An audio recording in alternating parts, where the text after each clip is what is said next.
What's good, y'all? It's your boy Ross back at again with another video. So I'm gonna check out the death of Saraya'S AEW career. Now, we just seen that she has departed from AEW, and I do remember a few years ago when she popped up on the scene. You know, there was a lot of buzz, a lot of excitement for her being there. You know, she hadn't really, been involved in wrestling outside of, the stuff that happened with WWE. And, it was dope to see that. They had some good moments for her. And then things kind of just, fell by the wayside, which a lot of times it does happen in AEW. You get someone from WWE and the hype is there, and then they kind of lose the hype because of the booking decisions and what happens when their characters, interact with other AEW talent. Well, I mean, they're all AEW talent, but what happens from their initial hype to interacting with other people and how things play out, it doesn't land. The landing usually has not sticked for a lot of these former WWE talent. So, but we're gonna see how this all played out. Appreciate all the love, support. Let's get right into it, man. Saraya has just left AEW following a 2.5-year stint with the company, a stint that, safe to say, wasn't super remarkable and overall quite uneventful and didn't really work out. Unfortunately. Her AEW career was up and down, and to figure out why Saraya is leaving AEW and finishing up her contract early, we have to go back to the very start, so like the video as we do that. Because before AEW, Saraya was obviously known as Paige in the WWE, and before that, she had been wrestling since the age of 13 across the UK and European wrestling scenes. She signed to WWE in 2011 at just 19 years of age and started working for their developmental territory Florida Championship Wrestling, or FCW, under the name of Paige. And when FCW changed to NXT, Paige would be a big part of NXT and one of the top women on the brand, as she was the inaugural NXT Women's Champion, winning the belt in 2013. And Paige really was someone who helps to light that fuse for the women's revolution in WWE. She was called up in 2014 to the main roster of WWE, debuting on the Raw after WrestleMania 30 and instantly winning the Divas title to become one of the youngest champions in WWE history. I think only Nicholas and maybe someone else is above her in that, and she would spend the next couple of years feuding for the Divas title with the likes of AJ Lee and Nikki Bella, and of course there was the Divas Revolution with Team PCB and Team Bad and the Bella Twins and all that.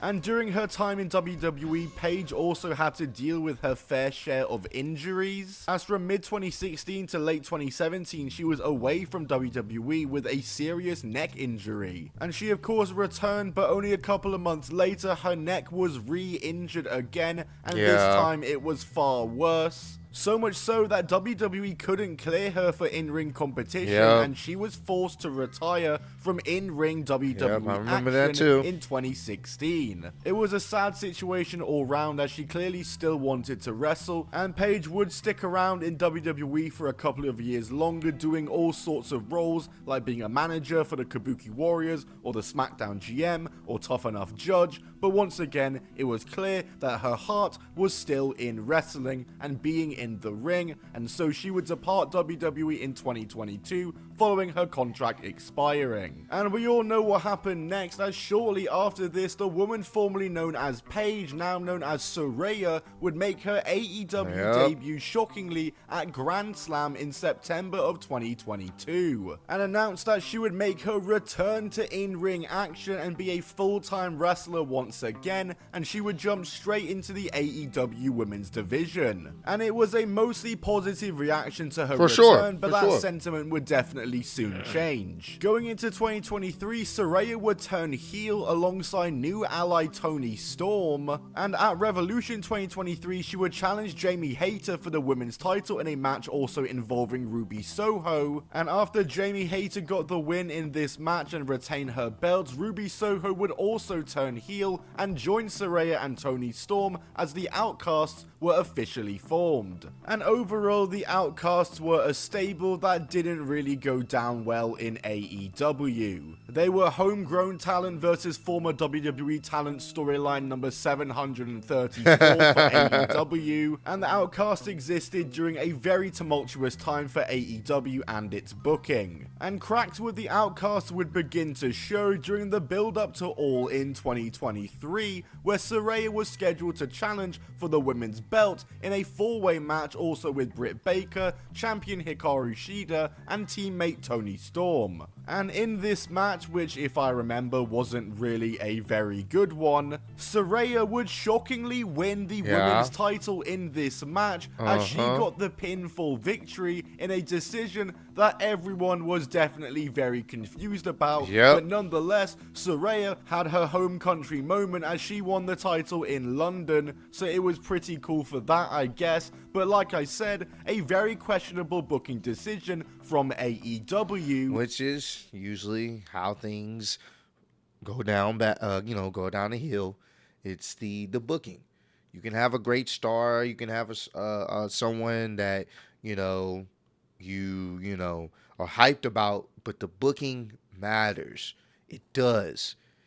And no matter how great the star is, if the booking doesn't make sense and they're winning or losing matches that don't make sense, it can hurt the overall aura for that particular wrestler.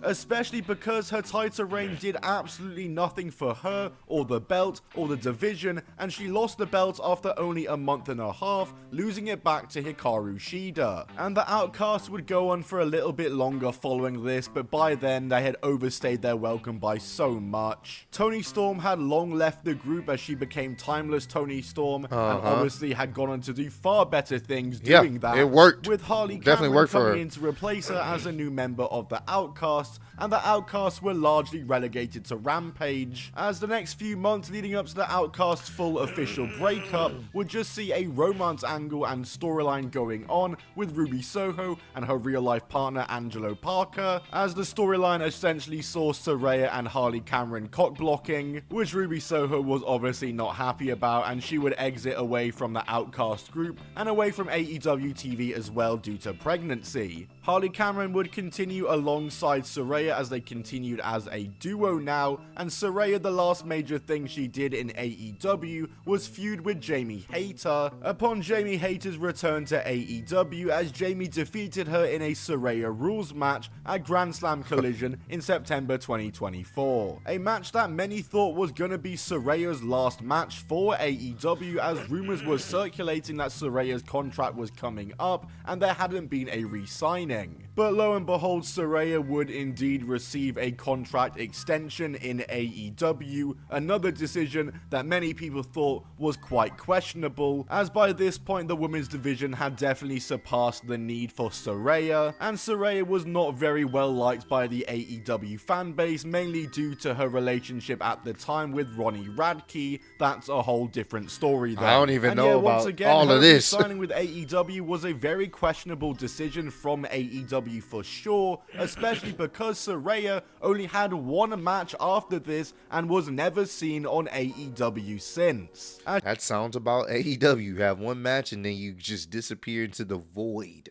The void of catering. That's where you go. You get paid though still, so I guess that's a good thing. She competed in a number one contenders four-way match in October, and after that went on a hiatus away from AEW and hasn't been seen or heard from on AEW TV since. And in just the last day or so on her podcast Rule Breakers with Saraya, Saraya would announce that she was departing and leaving AEW officially, effective immediately. Saraya stated that she just doesn't see where she fits in with AEW anymore, and that the AEW women's division just doesn't need her anymore. And she also expressed interest in returning to the WWE as well recently, also saying that she regrets that comment about saying she finally has a boss that listens to her that she said on her debut, which is quite funny that she's now retracted that. Saraya tweeted out saying, "It's mutual, but I love my time at AEW and I had such a blast with the girls was there, it'll hold a special place in my heart. Tony was a great.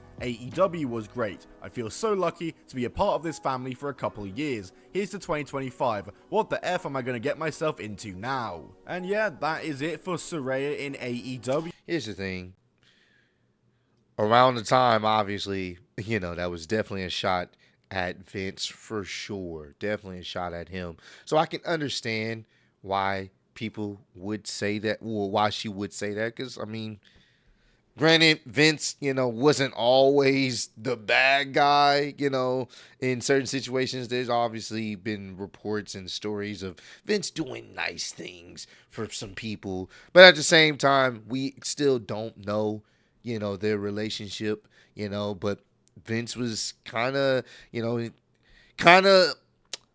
he did things his way. And a lot of times it may not have even made sense. So I'm not going to sit up there and hold that against her because, Vince was running things at the time. And we don't know how their relationship was. So I'm not going to sit there and be like, oh, she shouldn't have said that. She being a hypocrite.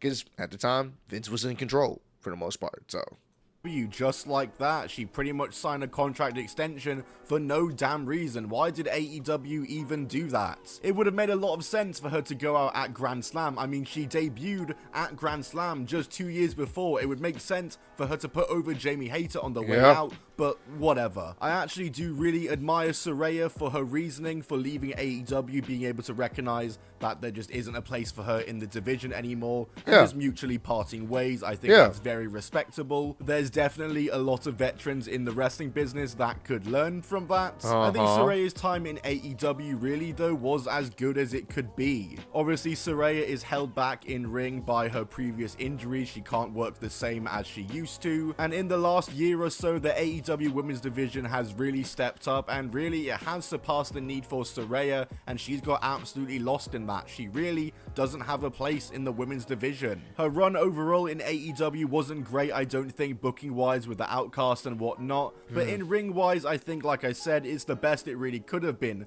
Her winning the women's title was definitely a big surprise though. I didn't expect that to happen. But yeah, it's felt like a long time coming. Saraya's been off TV for ages. There's been no solid plans for her. Harley Cameron, who was with Saraya, split off from her when Saraya was gone and has far elevated her career without Saraya. And as well, Saraya's brother, who was also signed to AEW, also got recently released and departed AEW too, so it felt like this was a long time coming. Whether or not she returns to WWE though will remain to be seen. I am very interested to see what Saraya does do from here, because to be honest, I don't know what she would do in WWE. Does the WWE women's division need Saraya? I don't think it does. That's a fair point too. Time will tell, but if she doesn't return back to WWE, then what does she do? Does she go back to the UK Indies, start doing like Rev Pro and Progress? Does she go to TNA? What happens with Saraya's wrestling career? Like everything in wrestling, time will tell, and we're just gonna have to wait and see. But yeah, that ends 2.5 years of Saraya in AEW. Like I said, overall, I think the run was kind of what it was. It's nice that it happened, I suppose. It's nice that Saraya got to have her return run,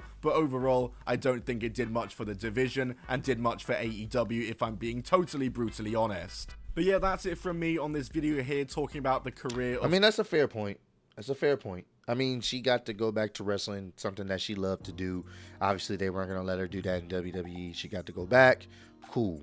But when you really look at it in the grand scheme of things, it was cool for the moment, but like a lot of things that happen with AEW, the initial hype is there, then things start to fall off or, falter off. And a lot of times it comes to the booking decisions and not having a clear idea of what they want to do. And, kudos to her to being able to have that self-awareness to realize, you know what, I may have to take a step back. I'm okay with leaving. I'm not really adding much to the division right now. They don't need me. I'm going to just go ahead and go my separate ways. I can respect that. I can definitely respect that. So the next question becomes, like he asked, where does she go? Does she go back to the independent scene, or does she go back to WWE? Which Which would y'all like to see? Would y'all like her to come back to WWE or the independent scene? Y'all let me know how y'all feel about this whole situation. But I appreciate all love, support. Road to 150K. Appreciate y'all kicking with me. See you on the next one. Peace.